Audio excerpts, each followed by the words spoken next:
Uneasy, restless and second score में kicking action. छोटा बच्चा कैसे जब भी कुछ भी उसका पेन होता रहता है तो बार बार पैर हिलाता रहता है, इसको बोलते हैं kicking action. Kicking up and down, continue उसका हाथ पैर हिलाता है और रो रहा रहता है। एक्टिविटी इज लाइंग क्वाइटली, जो नॉर्मल बच्चा रहता है वो लाइंग क्वाइटली, जिसका पेन होता है वो स्क्विर्मिंग करता है, मतलब ऐसे मन में रोता है, मतलब थोड़ा सा आवाज करके रोता है। और शिफ्टिंग बैक एंड फोर्थ, मतलब एक ही ऐसे कांस्टेंट जगह पे नहीं रहता है, कंटिन्यू हिलता रहता है। और रिजिड जर्की मूवमेंट रहता है सेकेंड स्कोर में। क्राई, इसका नॉर्मल बेबी का नो क्राई, देन मूव्स, आवाज करना है continue, then crying steadily, continue cry रहता है उसके। कॉन्सेप्टिबिलिटी, कंटेंट रिलैक्स, ये बच्चा रिलैक्स है जो नॉर्मल है। बट किसी किसी में क्या होता है, रीएश्योर्ड बाय, उसको जो बच्चे को लिया तो तभी वो चुप हो जाता है, पर जिसको ज़्यादा ही पेन होता है वो किसी भी चीज़ की वजह से रोने का ठहरता नहीं है। Okay, difficult to console. तो ये स्केल हम लोग छोटे बच्चे में देखते हैं। ये पेन स्केल है, जैक स्केल उसको बोलते हैं, जो कि for 2 months to 10 years baby के लिए यूज होता है। नेक्स्ट स्केल इज जो अडल्ट पर्सन के लिए यूज करते हैं उसको बोलते हैं वॉर्म-बेकर्स फेस स्केल। जी आपने कभी देखा है ओपीडी पेपर पे अलग अलग फेस रहता है, स्माइली फेस, नहीं तो रोते हुए जो फेस है, ऐसे अलग अलग फेस रहता है। वो फेस के ऊपर डॉक्टर्स टिक करते हैं कि पेशेंट का फेशियल एक्सप्रेशन ऐसा है। ओके, ये अडल्ट पेशेंट के लिए यूज करते हैं।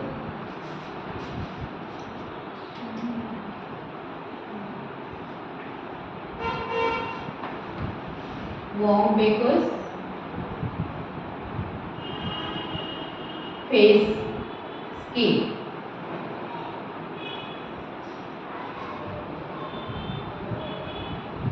इसमें अलग अलग स्माइली फेशियल एक्सप्रेशन डाला गया है ये स्केल में।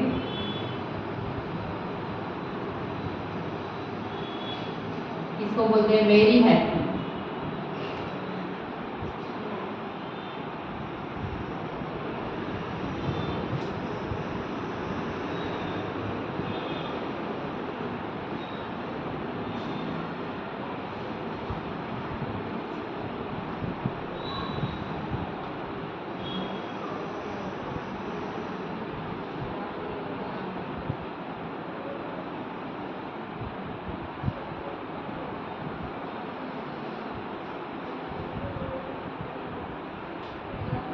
ये फेस में hurt just a little bit, थोड़ा सा पेन हो रहा है।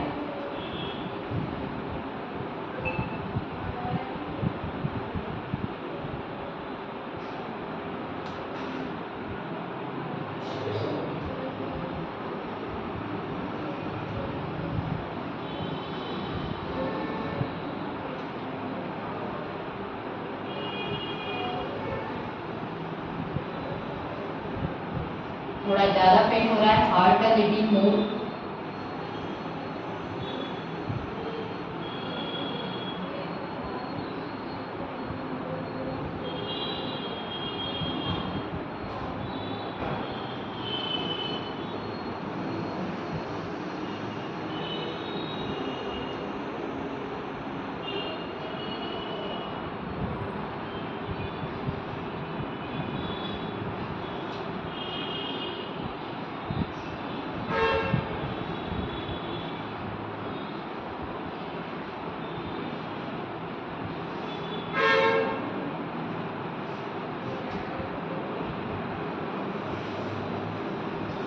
Hurt even more.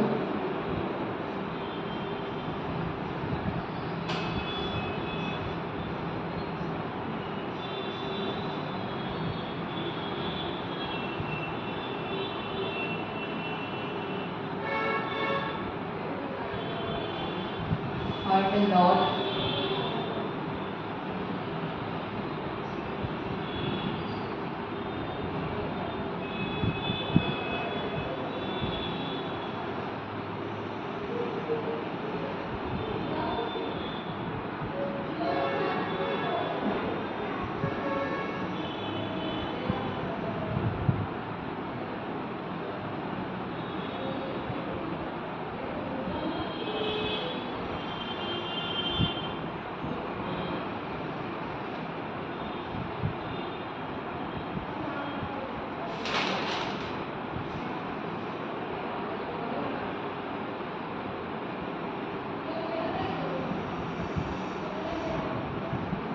ये फेस स्केल है, फेस पेन स्केल, इसको बोलते हैं वॉर्म Baker face scale, face pain scale. Okay, so इसमें 6 फेस है, ये अलग अलग फेस के ऊपर टिक किया जाता है। ओके, पेशेंट का फेशियल एक्सप्रेशन देखिए, very happy, hurt just a little bit, hurt a little more, hurt even more, hurt a lot, hurt as much as you can imagine. इसमें पेशेंट पूरा रोता रहता है। ओके, सो इसके ऊपर ऐसे टिक करते हैं। और the third scale is visual, second number का स्केल, और third scale is visual analogue scale.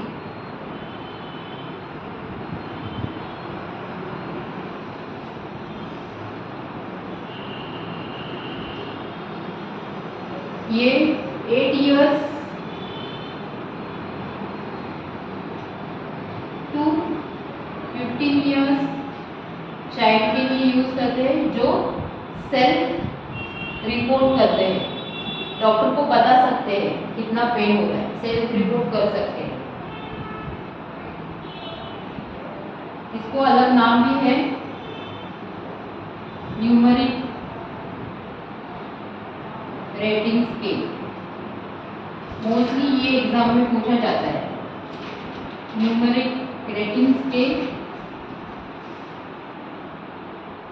इसमें न्यूमेरिकल स्केल के जैसा रहता है, 1 to 10 numbers.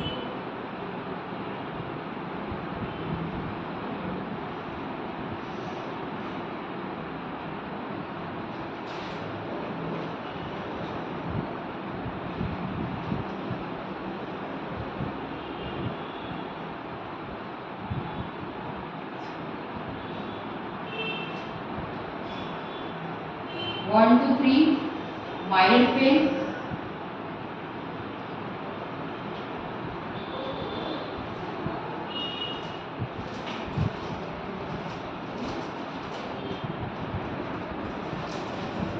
Moderate pain, 2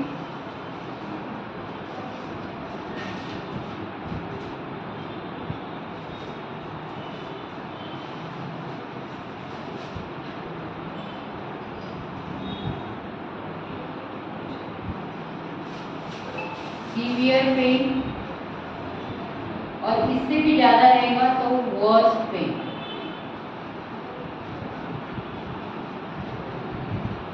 okay, हमने 3 टाइप का स्केल देखा है। जो फर्स्ट वन है फ्लैग स्केल, ये 2 मंथ के बेबी तक, बेबी से लेके 10 इयर्स तक हम लोग यूज कर सकते हैं फ्लैग स्केल। फ्लैग का मतलब face, leg, activity, cry and concentrate, ये सब चेक करते हैं। उसके बाद हम लोग जैसे स्कोरिंग करते हैं।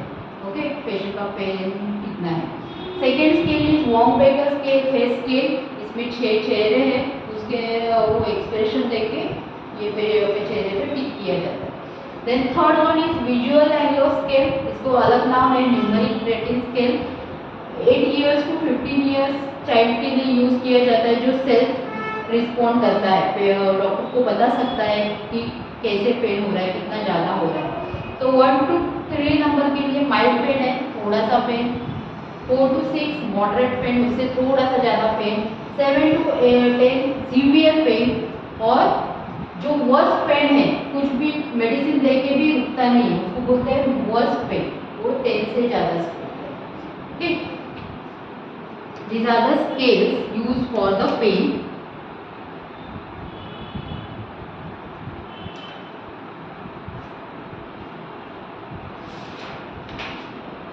Next is the nursing management for the pain. Nursing management क्या क्या है पेन के लिए, नर्सेस ने क्या क्या करना चाहिए।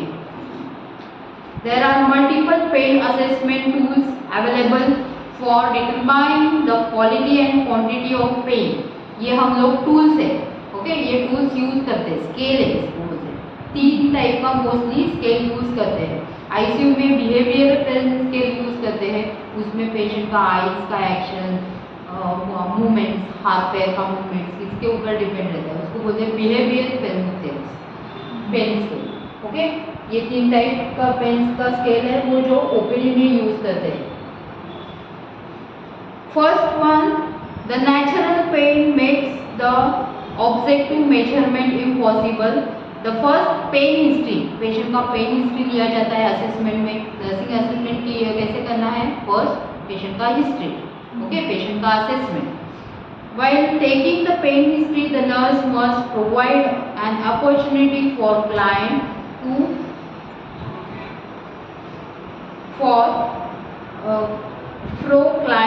express in their own words how they view the pain and the situation.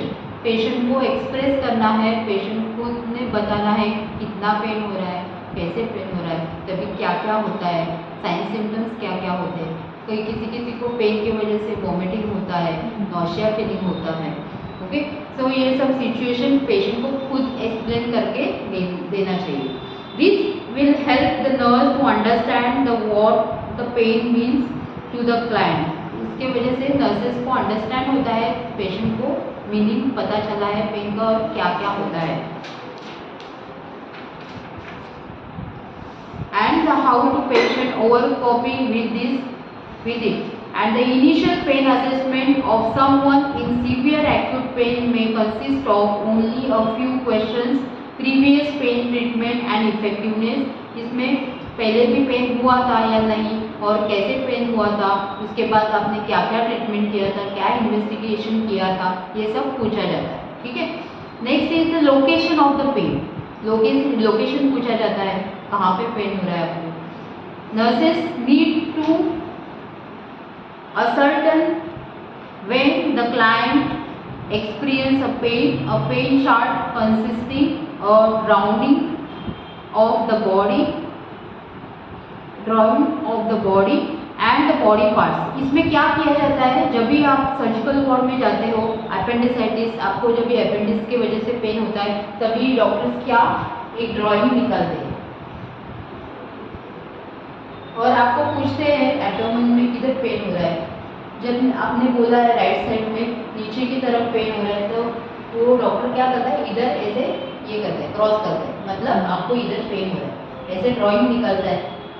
Abdomen के 9 रीजन से हमने एनाटॉमी में देखे हैं, फर्स्ट चैप्टर में, फर्स्ट चैप्टर जो है इसमें एब्डोमिनल रीजन। तो ऐसे रीजन निकलते हैं और कहाँ पे पेन हो रहा है, यहाँ पे पेन हो रहा है। जब भी पेशेंट बताता है मुझे यहाँ पे पेन हो रहा है, बहुत ज़्यादा पेन हो रहा है, तभी यहाँ पे क्रॉस करता है ये डॉक्टर। वही उसको बोलते हैं लोकेशन। क्या फाइंड आउट करते हैं, पहले location assessment, location of the pain. Location में जब भी हम लोग बताते हैं तो वो अपने हिस्ट्री पेपर में ड्राइंग निकालते हैं और वहाँ पे टिक करते हैं, यहाँ पे पेन हो रहा है। Then intensity of the pain, pain कितना ज़्यादा है, कैसे हो रहा है, स्टैबिंग पेन चाकू लगने चाहिए जैसे, नहीं तो कोई तो ऐसे हथौड़ा मार रहा है अपने बॉडी पे, वैसे पेन हो रहा है। इंटेंसिटी कैसा है पेन का, मतलब कितना ज़्यादा हो रहा है और कैसे हो रहा है pain. Because of the pain is an subjective experience of the nurse, must remember that the single most important indicator of the experience and intensity of the pain is the client report of the pain. There are multiple pain assessment tools available for determining the quality and quantity of patient's pain experience. ये जो हमने tools देखे हैं वो tools के वजह से हम लोगों को पता चलता है पेशेंट को कितना ज़्यादा पेन हो रहा है। Emotional tension frequently being the pain intensity scales are quick and effective methods of the client to rate the intensity of the pain.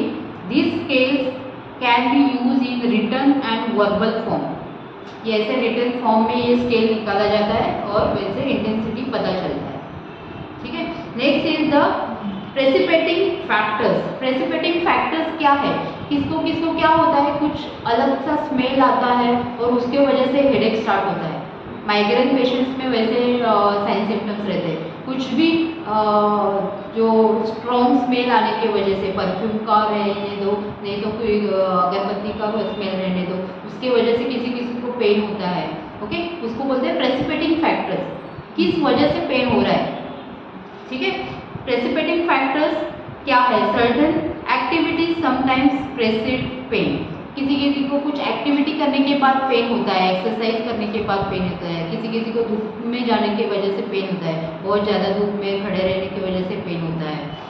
ठीक है, और किसी किसी को ज़्यादा चलने की वजह से एब्डोमेन में पेन होता है, किसी किसी को कुछ अलग खाने की वजह से पेन होता है, सबका अलग अलग तरीका रहता है पेन का, उसको बोलते हैं precipitating factors. Okay, certain activities sometimes precede pain. For an example of physical exertion may be precede the chest pain and abdominal pain may occur after eating. कुछ भी खाने की वजह से किसी को पेन होता है। Physical and emotional stress can also precipitating factor. किसी किसी को फिजिकल और इमोशनल स्ट्रेस रहता है, अभी मुझे इतना पैसा चाहिए, अभी मुझे इतना फीस भरना है, तो ये स्ट्रेस आने की वजह से पेन होता है, ये इसको बोलते हैं precipitating factor. Okay, next is the past pain experience. Previous pain experience कैसा है? जैसे कि स्टोन है पेशेंट को, तो स्टोन का प्रीवियस उसका एक्सपीरियंस कैसे है, उसके वजह से होने वाला pain. The pain past pain experience, इसमें previous pain experience altered the client sensitivity to pain. The people who have a personally experience pain और who have been exposed to the suffering of someone close are often threatened by a anticipated pain that people without a pain experience। जिसको previous जो pen होता है उसके वजह से भी वो भी मन में रखे अभी भी मुझे वैसे ही पेन हो रहा है, मुझे अभी भी वैसे स्टोन रहेगा शायद, ऐसे मन में सोच सोच के होने वाला, उसको बोलते हैं past pain experience. Then physical examinations to determine the client's physiology and behavior response to the pain. The nurse assess the client's vital signs and observe the clients for the skin color changes, dryness, diaphoresis, facial expression and body gesture. Physical examination में हम लोग क्या assess करेंगे? Patient का skin का colour, vital science. Vital science में मैंने बोला जो हार्ट रेट बढ़ता है, रेस्पिरेशन बढ़ता है और बीपी भी बढ़ जाता है कभी कभी ज़्यादा पेन की वजह से। सो फिजिकल एग्जामिनेशन जरूरी है जब भी आप नर्सिंग असेसमेंट करते हो। ठीक है, फिजिकल एग्जामिनेशन में क्या देखेंगे? स्किन का colour, vital science, dryness of the skin का पैटर्न कैसा है वो देखेंगे। डायफोरोसिस मतलब ज़्यादा स्वेटिंग होना, पसीना आना, उसको बोलते हैं diaphoresis. And the facial expression, patient का फेशियल एक्सप्रेशन चेंज होगा, जो हमने वॉर्म वेगस फेस केयर में देखा। ओके, अलग अलग फेशियल एक्सप्रेशन रहेगा पेन में, तो फेशियल एक्सप्रेशन चेक करेंगे। बॉडी गेस्चर, तो किसी किसी को एब्डोमेन पेन रहता है तो वो चलने के टाइम भी ऐसा ऐसा करके चलता है। ओके, बॉडी गेस्चर उसका चेंज हो जाता है। किसी किसी को लेग में पेन होता है तो वो पूरा ऐसा ऐसा करके चलता है, तो बॉडी पोस्चर चेंज हो जाता है। ठीक है, ये सब असेसमेंट में आएगा। कौन से असेसमेंट में? Physical assessment. ठीक है, next is daily pain diary. जब भी पेशेंट एडमिट रहता है तो आप लोग डेली पेन डायरी बनाएंगे। आज पेशेंट का पेन इतना है, कल कितना रहेगा, तो उतना आप लोग आपके रिपोर्ट में मेंशन करेंगे। ओके, आज के दिन वाला पेन, कल के दिन वाला पेन, उसके आगे के दिन वाला पेन, उसको बोलते हैं डेली डायरी। ठीक है, ये सब किस में आएगा? Nursing management. नर्सिंग मैनेजमेंट हमने क्या क्या देखा है? पेन का history of pain, then location, कहाँ पे पेन हो रहा है, देन इंटेंसिटी, मतलब कितना ज़्यादा पेन हो रहा है पेशेंट को, इंटेंसिटी, देन प्रेसिपिटेटिंग फैक्टर्स, कहाँ पे जाने की वजह से पेशेंट को पेन स्टार्ट हो गया। ओके, ये पेन किस में देखेंगे? जो विसरल पेन है और जो रेफरल पेन है उसमें ये आता है। ओके, प्रेसिपिटेटिंग फैक्टर्स मतलब माइग्रेन के जैसे पेन हो रहा है पेशेंट को, हेडेक, हल्दर हो रहा है, तो कभी स्टार्ट हुआ आपको? कुछ सुना, कुछ अलग हिस्ट्री किसी के पास से सुना है, कुछ भी कोई भी एक्सपायर हो गया घर में, तो ज़्यादा स्ट्रेस आने की वजह से पेन हो रहा है, इसको बोलते हैं प्रेसिपिटेटिंग फैक्टर। तो प्रेसिपिटेटिंग फैक्टर्स क्या है, पास्ट पेन एक्सपीरियंस क्या है, फिजिकल एग्जामिनेशन में आपने क्या क्या देखा, फिजियोलॉजिकल रिस्पॉन्स क्या है पेशेंट का, and then daily diary of the patient. Okay, ये सब आएगा नर्सिंग असेसमेंट में, ठीक है। Then management of pain, management of pain के लिए अलग अलग हम लोग चीज़ें देते हैं, जैसे मेडिसिन है, अलग अलग ट्रीटमेंट है, हॉट एप्लीकेशन देते हैं, जब भी जॉइंट पेन होता है तभी हॉट वाटर बैग में पानी दे के पेशेंट को बोलते हैं ये इससे आपको आपकी जो तकलीफ है वो कम हो जाएगी। ओके, ये अलग अलग चीज़ें हम लोग करते हैं।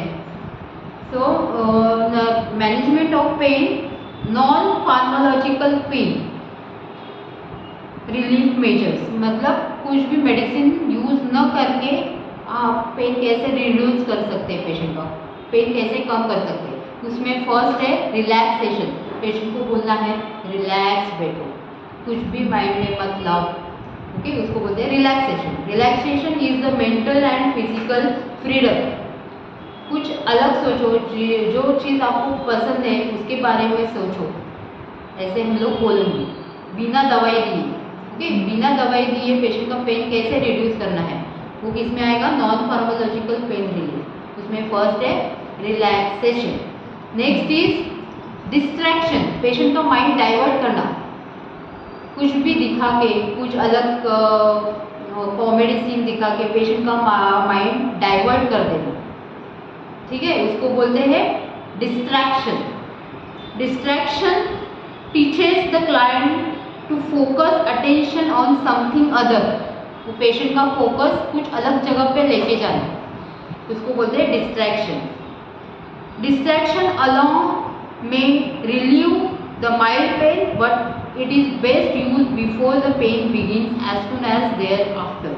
पेशेंट का जब भी माइल्ड पेन रहेगा, थोड़ा सा पेन रहेगा, तभी हम लोग ये चीज़ कर सकते हैं, डिस्ट्रैक्शन, पेशेंट का माइंड डाइवर्ट कर देंगे।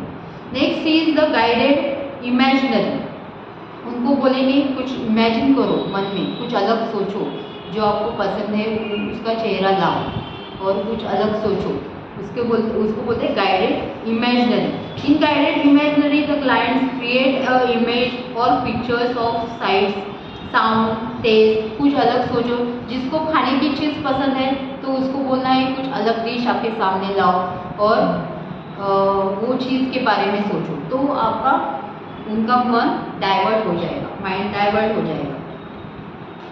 Then concentration the image and gradually, जो आपने सोचा है उधर कॉन्सेंट्रेशन करो तो वो पेन का तकलीफ निकल जाएगा, ठीक है। Next is the acupuncture. Acupuncture is the procedure, उसमें क्या होता है, निडल पंक्चर करते हैं, जहाँ पे पेन है वहाँ पे निडल से पंक्चर करते हैं। Okay, acupuncture is based on the belief that life forces or energy moves through the body in specific path. These paths are called meridians. The acupuncture is a technique that uses the needles of various length to prick the specific part of the body to produce the insensitivity of the pain. यहाँ पे क्या किया जाता है, वो part को numbness मतलब गूंगी दिलाई जाती है। ओके, तो वो पार्ट में क्या करते हैं, निडल से प्रिक करके वहाँ पे क्या होता है, भूल दिया जाता है, तो वो पेन कम हो जाता है, उसको बोलते हैं एक्यूपंक्चर, ठीक है। Next is the massages. Orthopaedic patient में आपने देखा रहेगा, किसी किसी को बैक पेन होता है, नेक पेन होता है, तो वहाँ पे मलहम लगा के मसाजेस करके थोड़ी देर के लिए पेन रुका सकते हैं हम लोग, उसको बोलते हैं massages. Massages therapy is the hand-on procedure, hand-on treatments in which a therapist manipulate the muscles. Therapist क्या करते हैं, वहाँ पे मसाज करते हैं और वहाँ का पेन भगा देते हैं। So massages. Next is the music therapy. किसी किसी को म्यूजिक पसंद रहता है, वो म्यूजिक थेरेपी की वजह से भी पेन कम हो जाता है, ठीक है। Music is one of the good thing to relieve the pain. Okay, ये सब किस में आता है। और लाफ्टर थेरेपी, लाफ्टर थेरेपी मतलब जो आपने गार्डन में, किसी गार्डन में देखा रहेगा, जो उससे हंसते हैं अलग अलग एक्शन करके, उसको बोलते हैं लाफ्टर थेरेपी। इसके वजह से क्या होता है, पेन कम हो सकता है। ये सब क्या है, non pharmacologic pain relief procedures है। ओके, मतलब दवाई, बिना दवाई से पेन रिड्यूस कैसे करना है, इसमें क्या क्या आ जाता है, relaxation, distraction, guided imaginary, acupuncture, massages, music therapy and laughter therapy. एक एक सेंटेंस में आप लोग लिख सकते हो इसके बारे में, ठीक है, समझ में आया है। नेक्स्ट इज द फार्मा, इसमें अलग भी चीज़ है, थर्मोथेरेपी आता है। थर्मोथेरेपी मतलब हॉट वाटर पैक देते हैं, कभी कभी कोल्ड कॉम्प्रेशन देते हैं, उसकी वजह से पेन कम हो जाता है। ये सब चीज़ को क्या बोलते हैं, thermotherapy. Thermotherapy is the application of hot and cold treatment for the elevation of chronic pain. जिस किसी को क्रॉनिक पेन रहता है, बहुत दिन से पेन है, तो उसको ये थेरेपी दी जाती है। ऑर्थोपेडिक में आप जाएंगे तभी हॉट पैड्स देते हैं। हॉट पैड्स मतलब एक प्लेट रहती है, उसके ऊपर बेडशीट बांधी रहती है और वो हॉट पैड्स कमर के नीचे, नहीं तो जहाँ पे पेन हो रहा है उसके ऊपर दिया जाता है, उसको बोलते हैं thermotherapy. Then exercise therapy. Physiotherapist क्या करते हैं, अलग अलग टाइप का एक्सरसाइज बताते हैं, उसके वजह से क्या होता है, पेन कम हो जाता है, ठीक है। So exercise. देन हिप्नोसिस मतलब हिप्नोटाइज करना, मतलब अपने दिमाग के इसमें चलाना। मतलब जो साइकेट्रिस्ट लोग रहते हैं, साइकेट्रिक डॉक्टर्स रहते हैं, वो क्या करते हैं, पेशेंट को हिप्नोटाइज करते हैं, आँख में देख के हिप्नोटाइज करते हैं, और जो बात पूछते हैं वही पेशेंट को बताता है, उसको बोलते हैं हिप्नोटाइज करना। और हिप्नोटाइज की वजह से भी पेन कम हो सकता है। उसका मुझे हिंदी में मीनिंग मालूम नहीं है, हिप्नोसिस, ठीक है।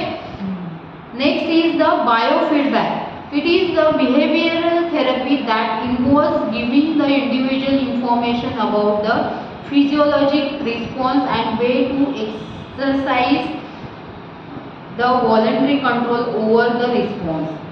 बायोफीडबैक में क्या होता है, बिहेवियरल थेरेपी यूज़ करते हैं, अलग अलग बिहेवियर के पेशेंट रहते हैं तो उनको बिहेवियरल थेरेपी दी जाती है, तो उसकी वजह से पेन कम हो सकता है। It is a technique that use a machines to monitor the physiologic response through the electrode sensors.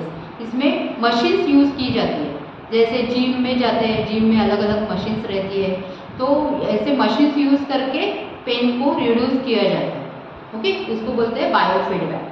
Then cutaneous stimulation. Cutaneous stimulation is similar as acupuncture, okay. Cutaneous stimulation किया जाता है, मतलब जो क्यूटेनियस पार्ट है, skin का ऊपरी वाला part, तो उसको स्टिमुलेट किया जाता है, पंक्चर करके, नहीं तो कुछ भी लगा के वो स्टिमुलेट किया जाता है और वो पेन कम कर देते हैं, ठीक है। Next is the transcutaneous electro nerve stimulation. इसमें मशीन रहता है जो क्यूटेनियस पार्ट में स्टिमुलेट करता है, ओके, वहाँ पे इलेक्ट्रोड लगा के वहाँ पे स्टिमुलेट करता है। ज़्यादा से ज़्यादा आप 5 से 6 पॉइंट लिख सकते हो। नॉन स्पेसिफिक पेन में, नॉन फार्माकोलॉजिकल पेन में आपको पूछा गया है कि कौन से आप लोग यूज़ करते हैं नॉन फार्माकोलॉजिकल पेन रिलीफ के लिए, कौन से मेजर्स यूज़ कर सकते हो। तो आप 5 से 6 पार्ट्स कौन से भी लिख सकते हो, इतना ज़्यादा लिखने की कुछ भी ज़रूरत नहीं है। 15 टोटल पॉइंट दिए, ओके। बिना दवाई देके क्या क्या कर सकते हो, पेन कैसे रिड्यूस कर सकते हो। एरोमा थेरेपी रहता है। एरोमा थेरेपी मतलब मेडिटेशन, जैसे कुछ भगवान का नाम लेना है, कुछ अलग भगवान का म्यूजिक सुनना है, उसको बोलते हैं एरोमा थेरेपी। और स्पाइनल कॉर्ड स्टिमुलेशन, जिसको स्पाइनल इंजरी है, स्पाइनल कॉर्ड का तकलीफ है, जिसको स्पाइनल एनेस्थेशिया दिया जाता है, जब भी सीजरियन किया जाता है तभी स्पाइनल एनेस्थेशिया दिया जाता है, वो लाइफ लॉन्ग उसको पेन होता है कमर में, तो उसके लिए स्पाइनल कॉर्ड स्टिमुलेशन की एक थेरेपी है, ठीक है। तो ये अलग अलग नॉन फार्माकोलॉजिकल मेजर्स है for to reduce the pain. समझ में आया। आगे के लेक्चर में हम लोग फार्माकोलॉजिकल पेन रिलीफ मेजर्स देखेंगे, ठीक है। ज़्यादा लेंगे तो बोर हो जाएगा।